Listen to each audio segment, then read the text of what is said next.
कहानी की शुरुआत होती है जी यूक नाम के एक आदमी से जो मुश्किल से मुश्किल ताले और तिजोरियां तोड़ने में माहिर था। बेशकीमती चीजें चुरा कर उन्हें बेचना ही उसका काम था। वो अपना काम इतनी चालाकी से करता था कि अब तक 100 चोरियां करने के बाद भी वो पकड़ा नहीं गया। एक दिन अपने मिशन पर वो एक बिल्डिंग में घुसकर करोड़ों की कीमत वाला एक पत्थर चुराने की तैयारी कर रहा था। इस तिजोरी में कई मुश्किल ताले थे और इसे तोड़ना लगभग नामुमकिन था, लेकिन जी यूक भैया के लिए तो ये बाएं हाथ का खेल है। वो ताले तोड़कर पत्थर चुराने में कामयाब हो गया और सारे गार्ड्स को चकमा देकर बाहर भी निकल गया। लेकिन बाहर निकलते ही गलती से उससे वो बेशकीमती पत्थर टूट गया। बेचारे की सारी मेहनत मिट्टी में मिल गई थी, लेकिन उसने हार नहीं मानी और वैसा ही हूबहू डिजाइन बनाकर नया पत्थर तैयार कर लिया। फिर वो उसे बेचने के लिए एक मशहूर दुकान में गया, लेकिन दुकानदार को देखते ही पता चल गया कि ये नकली है और उसने जी यूक से कोई भी लेन देन करने से साफ मना कर दिया। लेकिन जी यूक भी जानता था कि ये दुकानदार आमतौर पर तो नकली चीजें बेचता है और इसलिए उसने पुलिस के सामने दुकानदार की पोल खोलने की धमकी दे दी। हार कर दुकानदार को वो पत्थर लेना ही पड़ा। जी यूक का बेस्ट फ्रेंड गोइन भी उसका पार्टनर था। उसकी खासियत थी कि वो मामूली सी चीजों में भी विस्फोटक फिट कर लेता था। इस चोरी के बाद जी यूक ने नकली नोट छापने का फैसला किया। उसने हूबहू नोट तैयार कर लिए, लेकिन उन पर शराब डालते ही अक्षर मिट जाते थे। जब बात नहीं बनी तो उन दोनों ने हीरो की एक दुकान लूटने का फैसला किया, जिसमें लगभग 3 करोड़ का माल था। लेकिन ये काम इतना आसान नहीं था, क्योंकि दुकान में चारों ओर सीसीटीवी कैमरा लगे थे। कैमरास को हैक करने के लिए उन्हें एक जबरदस्त हैकर की जरूरत थी। तो इस काम में उनका हैकर होगा जैंग बे। उसके बारे में अफवाह थी कि एक बार उसने पैसों के बदले अपने ही साथियों की मुखबरी पुलिस को कर दी थी, लेकिन फिर भी जी यूक और गोइन ने उस पर भरोसा करके उसे अपने साथ शामिल कर लिया। इसके बाद जी यूक की दोस्ती यूना नाम की एक लड़की से हो गई, जो ऐसी कीमती चीजों की एक्सपर्ट थी। दोनों घूमने गए, जहां जी यूक ने उसके गले का हार देखा जो यूना के पिता ने उसे तोहफे में दिया था। इसके बाद वो दोनों एक ज्वेलरी की दुकान पर उस हार की जांच करवाने गए, जहां उन्हें पता चला कि उस हीरे की कीमत लाखों में है। उसी वक्त सबसे नजरें चुराकर जी यूक ने एक बैग सोफे के नीचे खिसका दिया और वहां से चलता बना। फिर वो एक और दुकान से जांच कराने गए और वहां भी यही नतीजा निकला।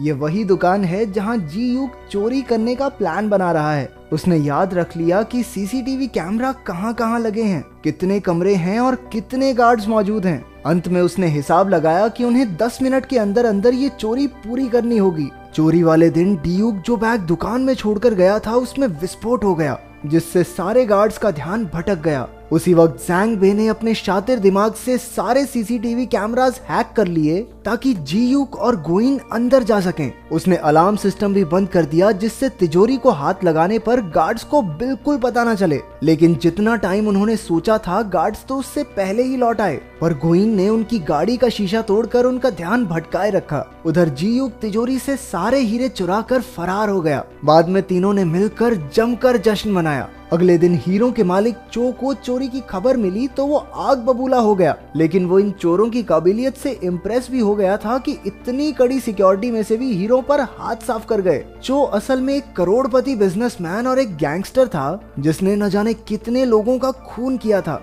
वो खुद भी एक बड़ी चोरी की तैयारी कर रहा था और इसलिए उसे ऐसे ही शातिर चोरों की तलाश थी। उसने कई किडनैपर्स और ताला तोड़ने वालों को टेस्ट किया, लेकिन कोई भी उसके काम के लायक नहीं था। लेकिन अब वो समझ गया था कि जिन चोरों ने इस चोरी को अंजाम दिया है, वो उसके काम में बिल्कुल सही बैठेंगे। इसलिए उसने अपने सारे आदमियों को इन चोरों को ढूंढने में लगा दिया। अगले कुछ दिनों तक उसके आदमियों ने हर हीरे की दुकान पर नजर रखी और जल्द ही उन्हें जी यूक और उसके ठिकाने का पता चल गया। चो ने उन तीनों से मुलाकात की और अपनी चोरी में हिस्सेदार बनाने के लिए उन्हें 5-5% कमीशन देने का वादा किया। वैसे इनके पास ज्यादा चॉइस है नहीं, क्योंकि अगर इन्होंने मना किया तो चो इनके पूरे परिवार को मार डालेगा। आखिरकार जी यूक मान गया और चो ने उन्हें बताया कि लगभग 150 करोड़ का काला धन शिप के जरिए कोरिया में आने वाला है। जहां ये शिप आकर रुकेगी, वहां दुनिया का सबसे तगड़ा सिक्योरिटी सिस्टम है। इसके लिए चो ने उन्हें फूड कूपन्स दिए। चो चाहता है कि वो तीनों इन फूड कूपन्स का इस्तेमाल करके इस चोरी को अंजाम दें।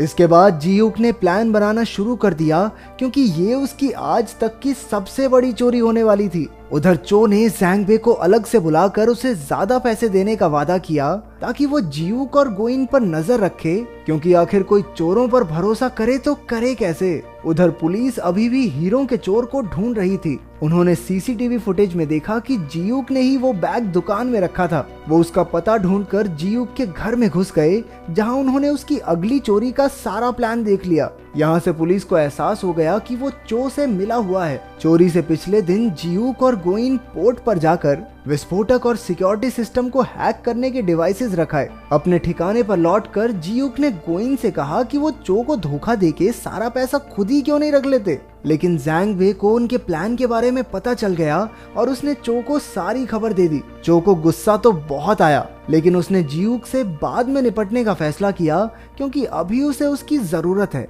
इसके बाद जियूक ऊना से मिलने गया, लेकिन वो उसके यूं अचानक गायब हो जाने से बहुत नाराज थी। जब वो नहीं मानी तो जियूक ने बताया कि उसके पिता ही उसके गुरु थे। यूना का बाप मिस्टर ओ ही वो आदमी था जो जियूक को इस चोरी की दुनिया में लाया। एक समय पर वो चोरी चकारी छोड़कर एक आम जिंदगी जीना चाहता था, लेकिन उसी दिन उसके बिजनेस पार्टनर चो ने उसे मार डाला। यूना को उसकी किसी बात पर यकीन नहीं हुआ और वो वहां से चली गई। कुछ ही देर में चो के आदमी उसे किडनैप करके ले गए ताकि जियूक उससे गद्दारी ना कर सके। फिर चोरी को अंजाम देने का दिन आ गया और सारे चोर पोर्ट में घुसने में कामयाब हो गए। उधर से चो ने विस्फोटक में धमाका कर दिया, जिससे सारे सिक्योरिटी गार्ड्स का ध्यान भटक गया। मौका देखकर जैंग बे ने सिक्योरिटी सिस्टम हैक कर लिया और वहां के लोगों को लगा कि इस प्रॉब्लम को तो वो 40 मिनट में ठीक कर देंगे। अब जियूक और गोइन के पास काफी टाइम था। वो तिजोरी के पास गए और जियूक ने अपनी काबिलियत से ताला खोल लिया। अब उनके सामने पैसों का ढेर लगा हुआ था। बिना समय गवाए उन्होंने अपने ट्रक में पैसे भरने शुरू कर दिए और बदले में चो के दिए फूड कूपन्स रख दिए। धमाके की खबर सुनते ही पुलिस वहां आ पहुंची और उन्होंने पोर्ट को चारों ओर से घेर लिया, जिस वजह से जियूक अपने साथियों के साथ बाहर नहीं निकल पाया। उधर चो ने आकर जियूक पर बंदूक तान दी, क्योंकि उसे जियूक की गद्दारी का पता चल गया था। चो ने यूना का हार दिखाकर कहा कि वो उसके कब्जे में है। उसकी जान बचाने के लिए जियूक ने अपने आप को पुलिस के हवाले कर दिया, लेकिन पकड़े जाने से पहले ही वो पानी में कूद गया और पीछे से पुलिस वाले उस पर गोलियां दागने लगे। उनमें से एक गोली उसे लग भी गई। उसके हाथ में जो बॉम्ब था वो भी फट गया, यानी कि ये साफ था कि वो मर चुका है। जब गोइन को इसका पता चला तो वो अपने दोस्त को खोकर बहुत दुखी हुआ, लेकिन जैंग बे खुश था क्योंकि अब उसे जियूक के हिस्से के पैसे भी मिल जाएंगे। तभी उन दोनों में बहस छिड़ गई और जैंग बे ने चाकू से गोइन का खून कर दिया। आखिरकार पैसों से भरा ट्रक चो के यहाँ पहुंचा, लेकिन उसके अंदर सिर्फ फूड कूपन्स भरे देखकर उनके पैरों तले जमीन खिसक गई।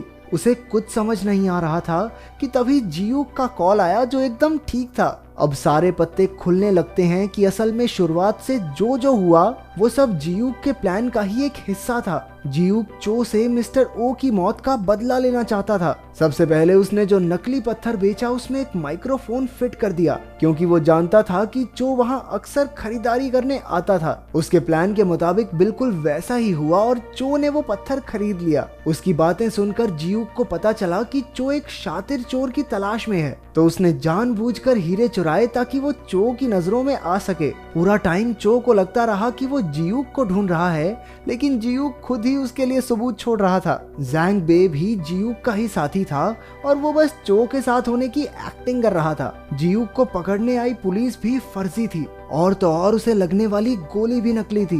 बेसिकली वो चो को चू बना के भाग गया। उधर पुलिस ने मरने का नाटक कर रहे गोइन को भी बचा लिया और चो को पैसे के नाम पर कुछ मिला तो वो था ठेंगा। ऊपर से जियूक ने पुलिस को उसकी खबर भी दे दी। पुलिस चो के अड्डे पर पहुंची, जहां चो के आदमियों और पुलिस में मारामारी शुरू हो गई। वहीं जैंग बे ने यूना को कैद से रिहा करवा लिया। अपने प्लान को चौपट होता देखकर चो भी वहां से भाग निकला। जियूक के आदमी फूड कूपन से भरा ट्रक भी ले गए, हालांकि उसकी कोई खास कीमत नहीं थी। लेकिन फिर हमें पता चला कि ये कूपन असल में वही पैसे हैं जो उन्होंने चुराए थे। जब वो ट्रक में पैसे भर रहे थे तो उन्होंने जियूक की नकली नोट बनाने वाली मशीन से उन्हें फूड कूपन्स बनाकर प्रिंट कर लिया। अब जैसे ही उन पर शराब पड़ेगी वो फिर से असली नोट बन जाएंगे। इसका मतलब पूरा टाइम पैसे चो की आंखों के सामने ही थे, लेकिन वो उन्हें पहचान ही नहीं पाया। आखिरकार जियूक ने चो की गाड़ी को टक्कर मारकर उसे पुलिस के हवाले कर दिया। इसके बाद उन्होंने अपने ठिकाने पर कूपन्स पर शराब छिड़क कर उन्हें पैसों में बदल दिया। अब इतनी बड़ी चोरी की है तो जियूक कुछ महीनों के लिए अंडरग्राउंड हो गया। एक दिन जियूक ने यूना को पैसों से भरा एक बैग भेजा जिससे वो दुबई में एक आर्ट गैलरी शुरू कर सकती है, जो कि हमेशा से उसका सपना था। वो दुबई पहुंची और वहां उसे एक म्यूजियम में अपना हार दिखा। तभी अपने जियूक भैया की एंट्री हुई और दोनों साथ मिलकर खुशी खुशी रहने लगे। अगर वीडियो पसंद आई तो लाइक कर देना, चैनल को सब्सक्राइब कर देना। मिलते हैं अगली वीडियो में।